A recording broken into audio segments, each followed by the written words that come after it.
And we're back for another episode of Startup Hustle, a podcast for entrepreneurs by entrepreneurs.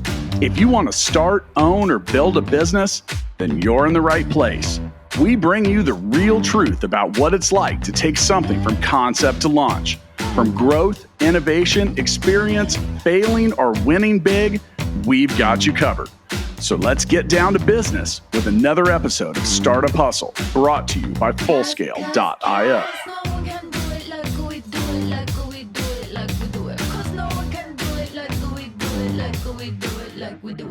And we're back. Another episode of Startup Hustle. Matt DeCoursey here to have another conversation that I'm hoping helps your business grow.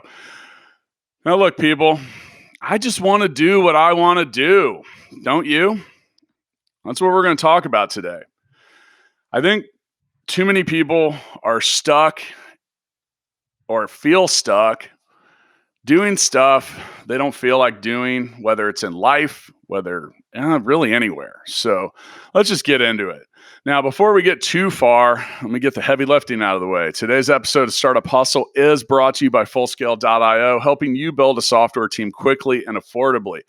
With me today, I have Kelly Wade. Now, Kelly is the CEO and founder of Off the Nose Productions. She's a speaker, an author, a consultant, and someone who is very, very likely to tell you all about how she's going to do what she wants to do. Kelly, welcome to Startup Hustle. Hey, thanks for having me on, Matt. Good morning.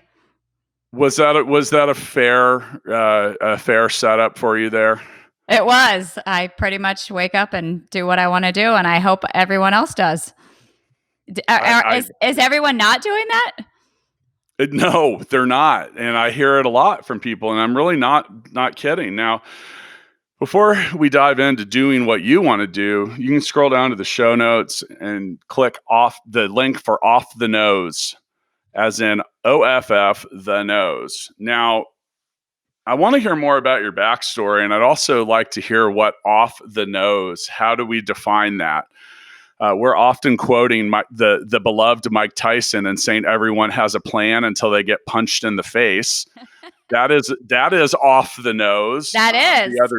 The other day, my daughter kicked a soccer ball and it went off my nose. But I'd like to hear about your backstory and what off the nose means to you along the way. I think all of those qualify, by the way, and hats off to your daughter. I don't know if that was intentional. I'm sure she said it wasn't. So we'll roll with that. My backstory, Matt, is I have a long 27 plus year, I'm dating myself, career in marketing and advertising and business development, and broke through and went into commercial roofing. It's not like I woke up and said, damn, I want to go into commercial roofing. But I started there in marketing, built my way up, and for the past 11 years have been there. I was the first female CEO in the commercial roofing industry across the country. Obviously, then the first female CEO of this third generation. This was the second largest company in the country. And then I did another first and led the company to the sale to a private equity firm about a year ago. And you would have thought that, I wrote my ticket and could continue on in that role, or, decide to go and do something else in the industry, or CEO at a strategic company, the supplement in the industry. And I was like, I'm kind of done with the whole corporate thing. I've done it, been there, done it, worked my ass off 24/7. And I want to do something different. I want to work a different side of my brain. And journalism was my degree. And I've always just loved talking to people and hearing what they're doing. And I've been told my whole life I'm a motivator and an inspiration. And people like to talk about Kellyisms because I tend to have one if you want to hear one.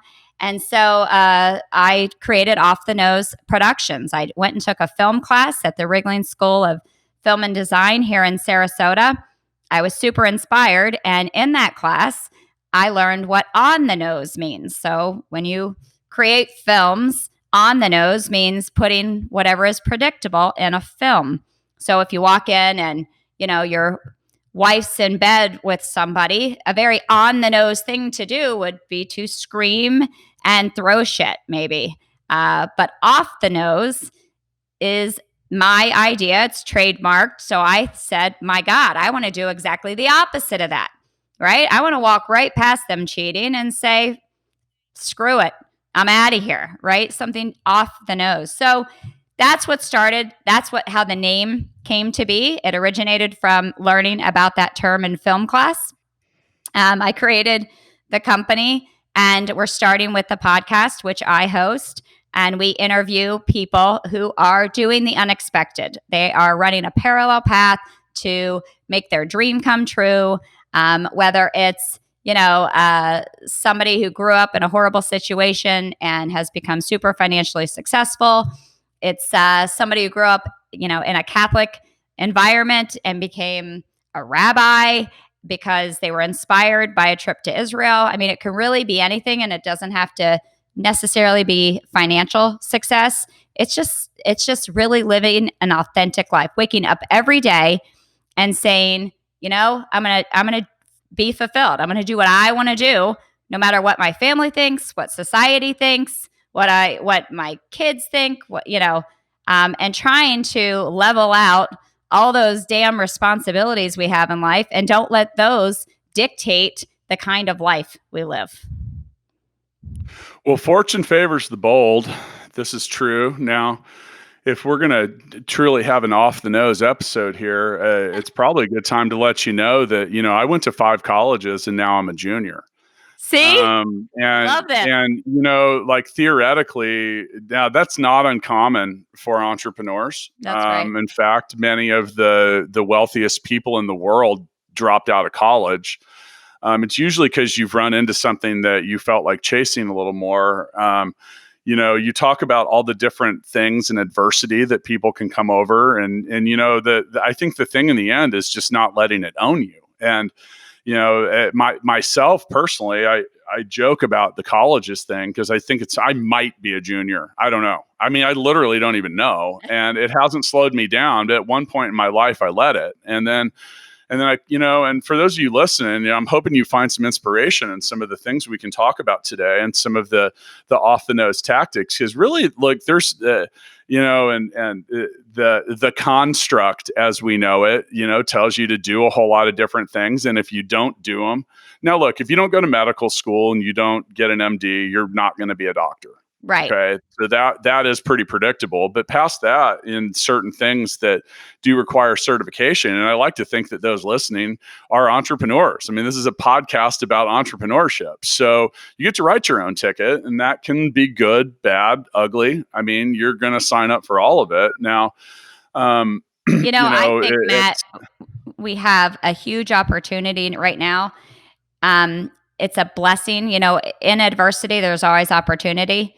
And I think that there is more opportunity right now and less fear for, the listeners than ever before. If you look up, you're aware, you say yes, you go for it.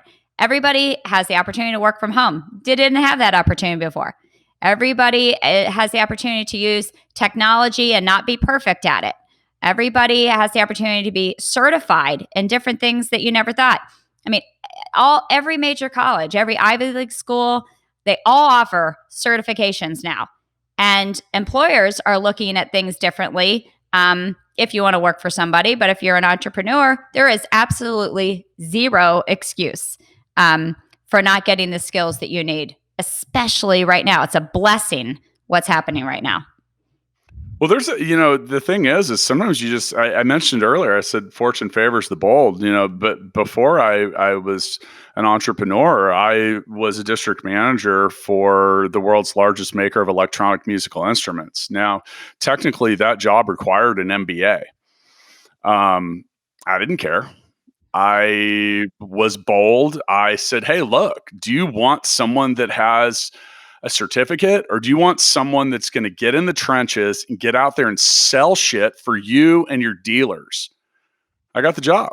That's right. I mean, that's it. Like, just fucking own it. Like, own it. Because you get, okay, look, when you're 22 It does matter. If you come out of college and you have a degree, you are going to have an easier time finding a job. They're finding a job that it ranks a little hard. It's like you look at the Army. It's like an ROTC graduate starts as an officer. That doesn't mean they become a general faster than the guy that just signs up. I mean, Nope. past that, it's just a starting position. And like it comes down to what you can do. And I think you're right. I think we're in this golden age of entrepreneurship. And I think that there's a fundamental disruption is about to occur when it comes to being able to pursue certain things. As you mentioned, especially in the tech industry, okay, sure, your computer science degree is important. And I'm not going to sit here and crap on college degrees because they are important. I've learned a lot of stuff, but it is not the determining factor in your final destination. And, and in some cases, it's actually an anchor because, I know, all right, my sister is a doctor. And I mentioned you're not going to become a doctor without an MD. Now she has an MD. She also has a master's degree from Georgetown and she went to Notre Dame University. That's all really expensive shit. That's a lot. It is. And it still is a lot. And I mentioned that kind of that boat anchor, that one of the things, and I think that leads to, any industry that's ripe for disruption has we're who we are and we're never going to change and whatever until they suddenly aren't. And irrelevant. You look at tech and these other stuff, like, dude, people care. Can you build shit? Can you write code? Can you solve problems? Can you make stuff work? Because that's what really matters. And it's not, in so many industries and so many things that you can pursue, if you want to be off the nose, as Kelly would say, you just got to start doing it. And the thing that's important, well, and you know what? You probably aren't going to be at the top of the food chain right away. Now, no, I'm at the bottom again. You start over it. It's a work. What's fun? The climb is fun. If you ask me, the challenge, the climb, learning, growing. I mean, what are you on this planet to do? Just pay bills and put one foot in front of the other? I mean, not me. To me, it's as far as I know, we have one life. I don't know if I'm coming back as a bird or a cheetah or what the hell is happening next. But right now I'm like, I got one life. I don't know how many days I have. I don't know how long I have my health. I'm going to live to the absolute fullest. I want to learn everything I can learn, meet cool people, doing cool shit, and have a good time. One thing, I don't know if we have only one life, but if I have more than one, I want to come back and haunt my haters. So just know that's high up on my list of things. Are you making a list? Are you making a list? No. Okay. No, I don't have time. I'm too busy doing shit that matters. And you love. So I want to talk about that for a second because, when it comes to doing what you want and a pursuit, we're dedicating this episode to the off the nose approach. Look, things that aren't a normal path are going to draw scrutiny and they're going to draw the people that are around you. Okay. Every single business that I have started in the past, including the one I own right now, at some point, someone was like, that's a terrible fucking idea. It's going to fail. You're an idiot. And the thing is and sometimes you do need to listen to people, especially if you hear that over and over and over and over. Well, I think that's the key. Yeah. If you hear it once or twice, brush it off. Yes. If it's what you want to do and you feel good about it, just try it. Try it. Now, look, some horses are going to ride farther than others. There's race horses, work horses, and ones that are meant for the glue factory. You got to have some kind of sense as to what you're riding. And, the right time's never going to come. People often that are around me, and you mentioned Kellyisms, there are a collection of people that have been recording Mattisms for a year because mine are never thought out. They're often relevant and I don't even know where they come from. But, some of these things, I say you got to jump and build wings. Now, it's a good idea to make sure you have the stuff to build the wings before you leave the cliff. But I'll tell you one thing that'll make you build those wings real fast is that impending doom of the canyon floor. And, sometimes you get forced into things. Like, don't just keep your eyes open. And what my first real experience with this was, I was in my mid-20s and I had not received an opportunity that I was hoping to receive. We'll just keep it that brief. And I called my dad and I was really upset. And he was like, you know what? You feel like a door slammed in your face right now. And it did. But you need to take a step back and look around and make sure you're not in a hallway full of open doors. It was some really like somewhat cliche advice, but it was great because it was very topical, because you look around and make sure there's not a ton of different opportunity around. Now, we're in this golden age of entrepreneurship where there is technology at your grasp. There's things that you can do. There's franchises you can embrace. You can really kind of do it all, and you can do it from home. Now, in my book, $1 Million Bedroom, I talked about exactly this. I literally started a business in the extra bedroom of my home. Only thing I had was a credit card with an $8,000 limit. I created $30 million worth of revenue in the final 8 years. I had no idea what I was doing, no experience, nothing. But you got up every day and did it. I got up every day and did it. And I had some people at some point telling me that I was crazy, telling me this, telling me that. Now, look, it doesn't matter if people love you or hate you if you show up and do the right things every day. You got to show up and do the right things every day, though. I have yet to find that success doesn't demand some form of payment in advance. Now, if you're willing to sign that check and write it out, and it's pay to the order of my future success, and you might want to leave it blank, people, because it's usually a steep price, but you just keep paying it and you keep waking up and you can't be afraid. And I'm going to attest to something here. Like, as an entrepreneur, I'm 45 years old. I wake up terrified on some days. I know what it's like to wake up at 3 a.m. and wonder if I'm going crazy, if I'm going broke, or if every decision I've made has been wrong. Comes with the territory. Yes. Own it, because if you're afraid of it, what's worse? Not doing it at all. Yeah, or clocking into some job that you don't care about. Really? I'm not going to comment on that. I have 200 employees worldwide, and I hope all of them clock into work tomorrow. But no. Okay. But hopefully you run a company that encourages them to want to be there. When I ran the company, they do. We do. Like, there's a high level of independence now at Full Scale. And once again, today's episode of Startup Hustle is brought to you by Fullscale.io. Our whole business model is about pairing people up that have high levels of talent with companies that need that talent and can't find it where they're at. Now, past that, we leave it up to our employees and the company to figure out their dynamic. We stop by and do a quick check-in every week. Like, in many ways, everybody that works at Full Scale is an entrepreneur, because they have to control. Like, here's the thing: is it's up to them whether or not they succeed in that relationship with the client. If they don't, they got to move on. We got to find them in something else or do whatever. But still, different. You can be an entrepreneur. So I think it is interesting. There are companies you can work for. You don't have to go it alone. There are companies you can work for, as you said, as Full Scale does, and where the mark I left at the last company that encouraged independent thinking and creativity and an entrepreneurial spirit within the realm of a company. So I think there are companies like that. They're just far and few between. So I want to, in the spirit of off the nose. Now, look, there's something you're passionate about.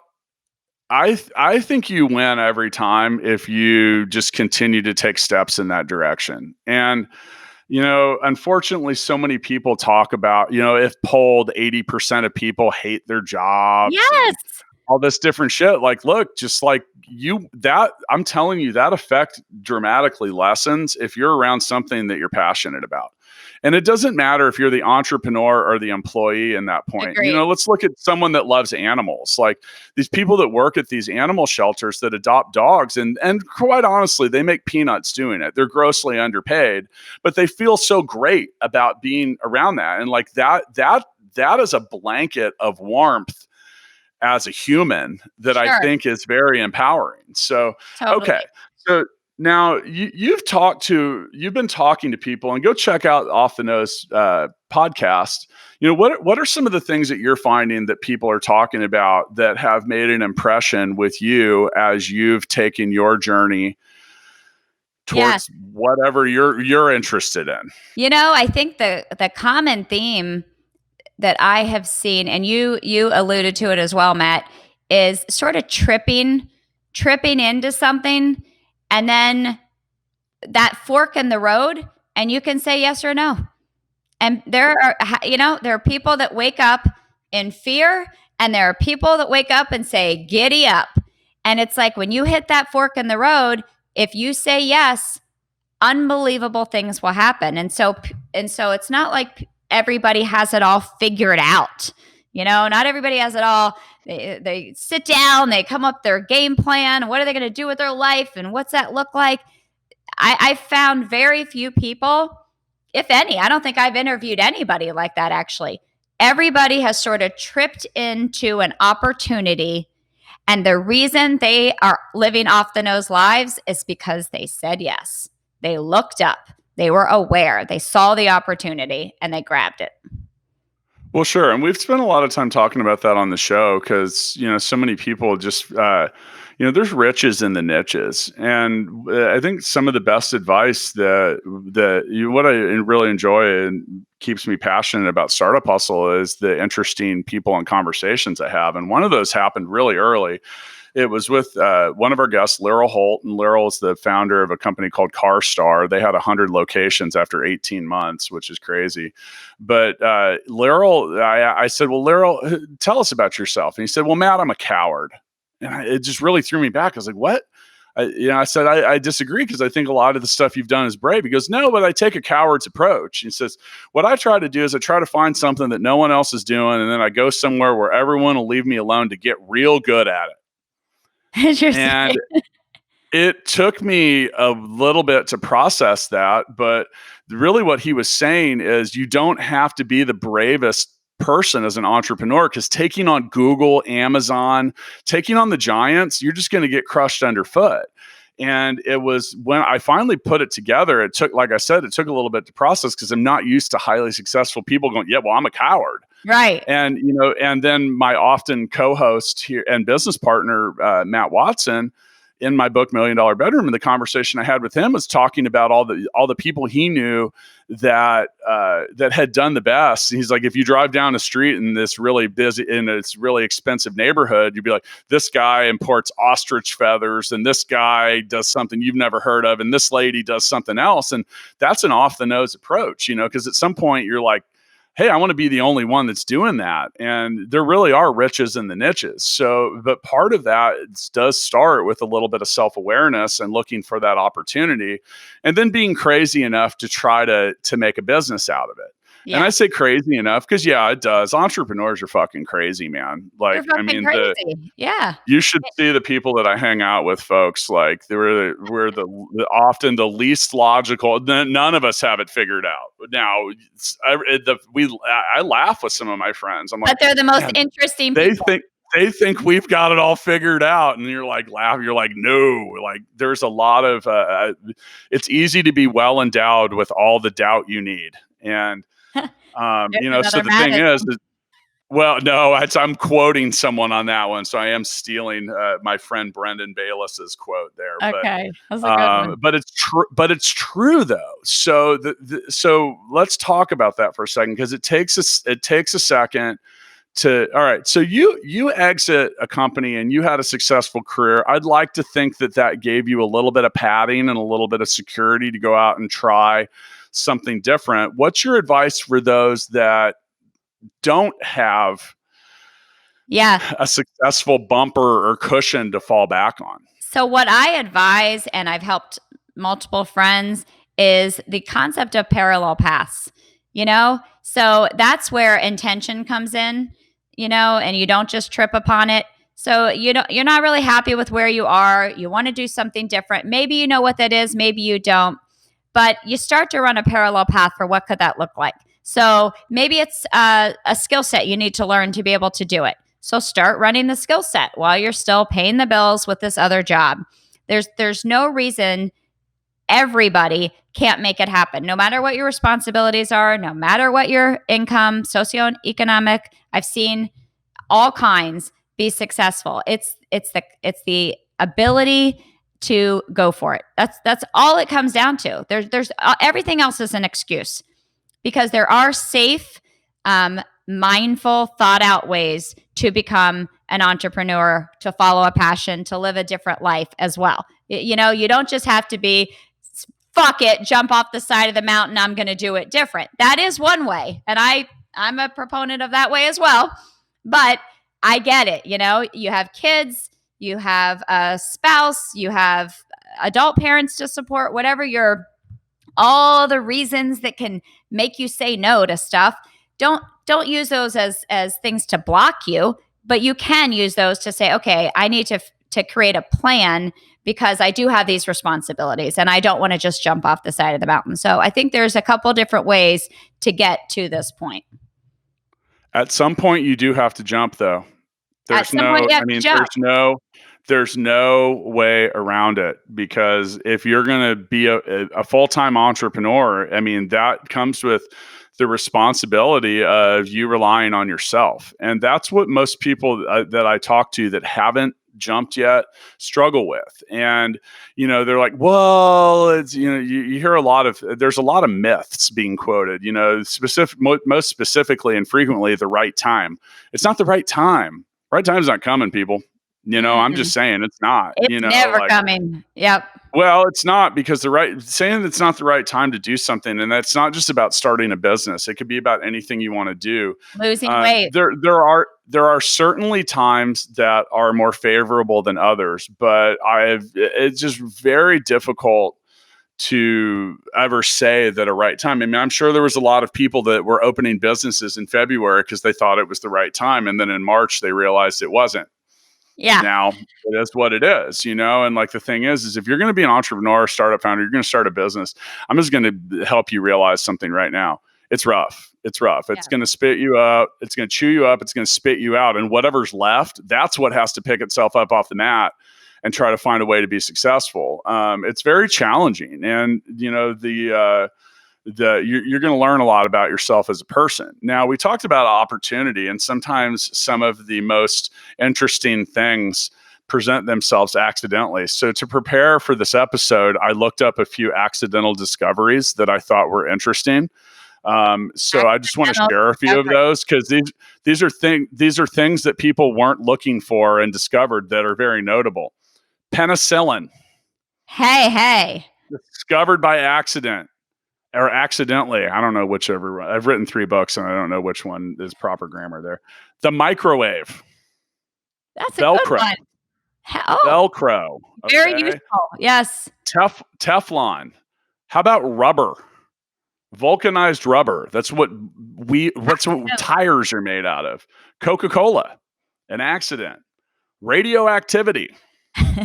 Here's a good one. Viagra. How is that an accident? Bullshit. I can think of a lot of ways that it was accidentally discovered, but it wasn't their intent. I mean, so those are a couple of things like right there. And that's stuff that, you know, I'll give you an example about looking for opportunities. So Velcro is something that's like, you see it all around.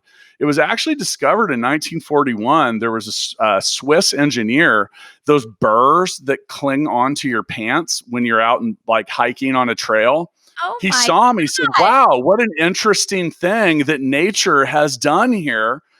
And basically he found that the burr's hooks would cling to anything loop shape. So then came Velcro. Now, you know, you talk about finding opportunity and looking at the things around you. That guy thought it, but then he took action. That's what we're talking about. He looked at it and he saw it and he's like, God, these things are so annoying, stuck to my pant legs. And he just thought about it a little bit, you know? And by the way, Velcro is called Velcro because it's a combination between velvet and crochet. So there you go, people. You're not going to get through this episode without learning something. Oh But the my point God. is, this is, you look at something that became so massive, and it's like it's everywhere. Like but where did it come from? It came from someone saying, oh wow, look, Notice. that could be useful. Now if you're going to start a business or you're going to be an entrepreneur, why not you got to start with you got to solve a problem, and some kind of problem is the best way to go about it. So all right, in regards to solving problems, like the off the nose approach is, and I don't want to, because I hate this phrase at this point. Let's think out of the box here, people. I But know. I hate it. What is the new think out of the box? It's off the nose. It's off the nose. We're declaring it. There you go. Congratulations. You heard it here. We're here with Kelly Wade, the inventor of the new out of the box phrase. Perfect. But the whole thing is it's really about trying something different. I mean, the definition of insanity is expecting a different result with the same approach. And so okay. Well, we've kind of gone off on our rants about doing something different, and I want to continue with that. What are some of the other things that you've come up with? Like, you did have Cooper Kraus, our Full Scale sales director, as a guest on the show, and Cooper's an interesting guy because he didn't come from a white collar family, and he's just worked really, really hard. His work ethic is really, really strong. Maybe we start with this. Like, the off the nose approach is one thing, but what are a few things that you think have to go with it? Like, Cooper's just a hardworking dude. He's very coachable. He's very consistent. He wakes up every morning at 6 a.m. and works out, which those people still amaze me. But what are some of the, both from your corporate existence and since, what are some of the pillars of success that you found that despite an off the nose approach, you're still going to have to embrace? Yeah, well, work ethic, 100%. I mean, I come from parents who did not go to college, street smart, very successful entrepreneurs, and they were always working. They were always supporting me and my siblings, but they were always working, and I would say 90% of the time passionate about it. So that work ethic, that's when we had Cooper on. We had him on because he took an unexpected path and is in a successful position now. So people like that, it's work ethic, it's dedication, it's willingness to change, embrace change, try it, say fuck it, let's try it, let's do it. Collaboration, people are willing to collaborate. These are the things that I've seen and all the guests that we've had on the show.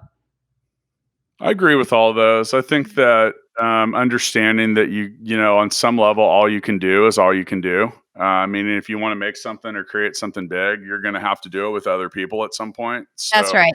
Learning how to either lead them or be a good team member. And by the way, they're both individual skills that are really valuable, and if you can master both, then you're in a really good spot. But totally, I go back to that success demands payment in advance. Whether you're working somewhere else or you're trying your own thing, you got to pay up front. And I just think that I'm not a believer in luck. And luck is preparation and opportunity crossing paths. And then I always get people like, what about the guy that won the lottery? Well, he prepared by buying a ticket. Well, he didn't have to take the action to go buy the damn ticket. It's true. Well, you know why I'm not going to win the lottery tonight? Because I'm not prepared. You didn't buy a ticket. And it is a level of preparation. And we've had so many investors, influencers, entrepreneurs on this show. And at one point earlier this year or last year, people were like, oh, ed tech, I hate it. No, it's not great. And you talk to those same people in April, they're like, I love ed tech. What I'm going to get behind, because all of a sudden it's there now. Right.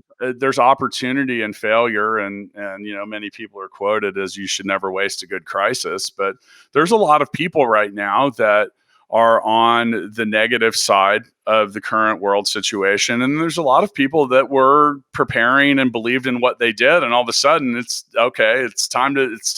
You're on stage. Let's go.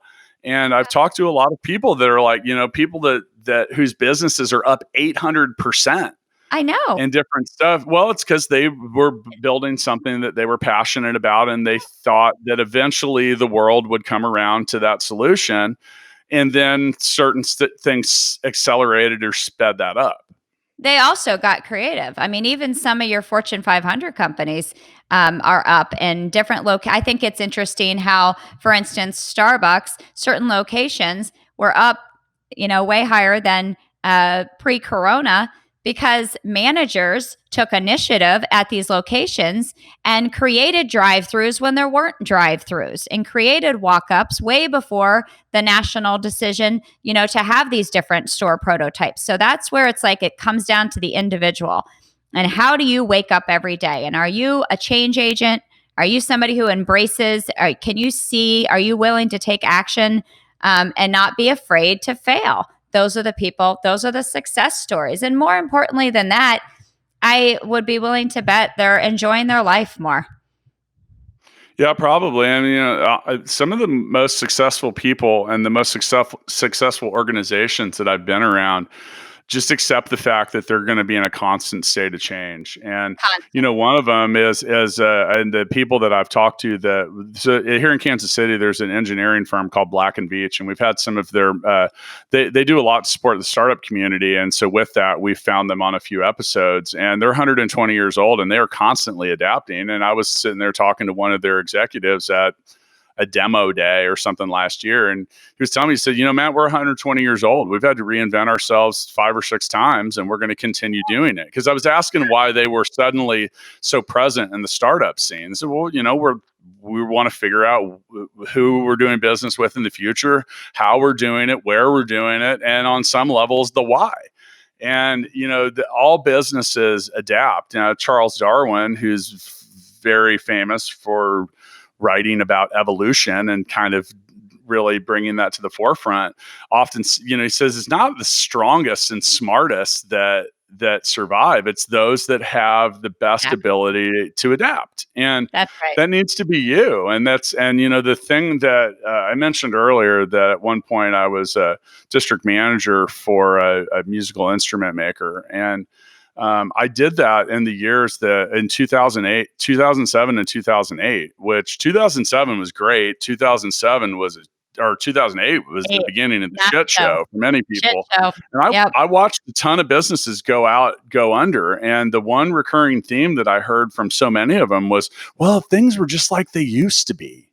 If you ever hear yourself saying that, pull the fucking ripcord and jump and then pull the ripcord. Cause that plane's going down. Those people didn't last very long. Famous last words of so many. I'm sure you ran into that, and things evolve and things change. And it's like, if that's where you're going to be at, and you're not wanting to do something new, or you're not accepting that things are going to be different, you are doomed. Did you have an example related to that? I would imagine that. Many examples. It's not even. It's not even funny, and that's not the way we do it. We've never done it that before, And so, it's interesting. I believe everybody has the opportunity to grow and change. And I invested in my employees at the last company in that way. So I would do creative management exercises to get people to think off the nose before that was created, of course. And it was like slowly, people who did not naturally embrace change, they slowly became comfortable. So, I mean, Matt, I think it's everybody has the opportunity to be an entrepreneur. Everybody has the opportunity to live an off the nose life. Fear and confidence are what keep us back. So you have to exercise those parts of yourself, because when I led people through exercises like that, put them in a safe space, said, throw it out there. What are you thinking? What is literally in your head right now? And I would make them speak, and they would throw the craziest shit out. Well, we could buy a crane company. We could start a dumpster company, and all these things, which were problem solvers for what we did in commercial roofing. And it's like, yeah, those are all great ideas. Now we have to go investigate them, but you have to get comfortable I guess, with your brain, being able to say those things, say it out loud, not be afraid of embarrassment, not be afraid of failure. And only then, will those things be able to come true. Well, and success requires change on some level. It always does. It's change and it's improvement. And in my book, Balance Me, literally on page 1, on the very first, not even in the book yet, like the introduction, Dedication I page. address that because people are very resistant to change, I and know. it's built in, it's scary, it's different, and here's the thing. It requires some effort. And I literally and I'm going to read this because, I said there's a few things that I'm going to make clear. So 1, making real change in your life is not an easy process. 2, change involves acknowledging that you might be part of the problem. And 3, true improvement and lasting change involve time, periodic review, and adjustment. And, that's like any business, any founder, any high performing individual that I've known. I didn't write that because I have some kind of infinite wisdom. That was from watching people, watching everything and it's all around you. Like, you look at sports, like let's take sports as an example because it's very universal. It's very palatable. Like a baseball player, hitter, making adjustments, doing different things, like a quarterback changing something. Like, they have halftime and change game plans in football because they're making changes and adjustments. So the real question is, what do you need to change? What do you need to adjust? And you got to accept the fact. So, I go on in that same intro. I'm like, if you're not willing to accept those things, just put the book back because you're not going to like it. Totally. Like, I'll just do you a favor and put it back because this isn't for you. And, if you want to do something. People can see, that's the other thing, is just being comfortable in your own skin. When my kids were little, I would change their playroom every month. Why'd I do that? Because they would get used to coming in and going straight to the, creative table or straight to the books. Well, you change it up. Now they're going to different new things. They're being inspired in new ways. I could move every year. I mean, I just naturally love change. Some would say I run from things. I don't think that's true. I love change. To me, it's like the world lights up when you see things from a new lens every once in a while. And so I think. No, I agree. And and there's so many things that we do as like very repetitively. And have you ever driven to work and then you can't really remember driving to work? Like, I'm serious, because you just like, it's like I did that recently. I haven't had to drive to the office for quite a while, but at one point they had the road, they were repaving the road that was the shorter route, and I couldn't use it. And it literally took me, like, I kept turning the other way, like, even when that road opened back up. And like, I remember thinking, I'm like, shit, like, I've programmed myself to go the long way here. So the moral of that story is, where have you programmed yourself to go the long way? Sometimes the long way is the way you need to go to get where you want to be. It's not always about the shortest path, but you think about that. And I think that's a good point with changing the kids' rooms. So like in that same book I mentioned earlier, Balance Me, I have a whole list of things in the back that you can do to like change your routine. And one of them is intentionally taking a different way to work. Force yourself to just not follow the same path, because if you want something different, or you want some kind of change, you just want to arrive at a different destination, you need to take a different turn at some point. So you never know. You never know. We sit here and talk about change, why it's so good. Everybody should think, what is something that you did in your life that you were afraid to do? Maybe you were forced to do, so you were forced to change. And through that, you can now look back and say, damn, I'm really glad that happened. I'm a better person because of it. I grew, I whatever the thing is. I think everybody can think of one of those things. So sometimes you got to remember that when that damn fear kicks in. So we end our episodes of Startup Hustle with what we call the Founders Freestyle. Now, before we get into that, today's episode of Startup Hustle is brought to you by Fullscale.io, helping you build a software team quickly and affordably.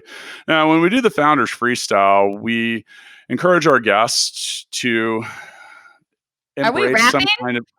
Oh yeah. Oh yeah. Oh, This go. 45 minutes, it went by so fast. We've been here for a while, now we try to keep these at a specific length that We were just did hanging once out. have it had the intention of help. It was the average drive time for people to and from work or a commute, which was a suggested length. There was an intention to that. Now that everyone works from home, I mean, maybe we could just have infinite episodes. No kidding. But we like to give our guests an opportunity to wrap things up, share some insight that they think is helpful for the founders of the world. And I'm going to go ahead and give you the opportunity to do that. I don't know if there's something that we've left unresolved or maybe not unmentioned, but the Founders Freestyle is all about closure. So I love this. I there you wish I go. could go into a rap, but I won't scare the If audience you can off. rap, if it's a freestyle, it's up to you. We won't judge. Hey, In well, fact, I we would say, might actually enjoy that. I know. Damn, I got to get my turntables out. There you go. I would say, I first of all, thank you for having me on. Appreciate it.